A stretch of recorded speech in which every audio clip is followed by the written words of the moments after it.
ಈ ಕಡೆ ಬಾ.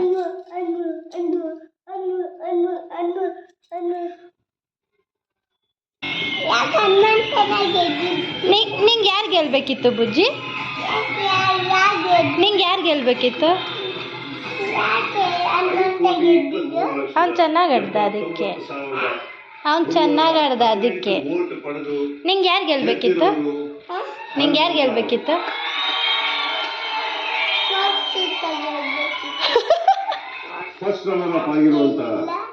ನೀವು ಮೋಕ್ಷಿತ ಗೆಲ್ಬೇಕಿತ್ತ? 53 ಲಕ್ಷ ಮತ್ತೆ ಹನುಮಂತ ಗೆದ್ದ ಡ್ಯಾನ್ಸ್ ಆಡ್ದೆ 1251. ನಿಂಗೆ ಯಾರು ಗೆಲ್ಬೇಕಿತ್ತು? ತ್ರಿವಿಕ್ರಮ್ ಬ್ಯಾಡ್ ಲಕ್ ಬಟ್ ಯಾರು ಗೆಲ್ಬೇಕಿತ್ತು? ಗೆದ್ದಿದ್ದೀರಂತ ಹೇಳ್ತಾ ಆಕ್ಚುಲಿ ನೀವೆಲ್ಲ ನೋಡಕ್ ಹೋದ್ರೆ ಹೋದ್ ಸೀಸನ್ ಅಲ್ಲಿ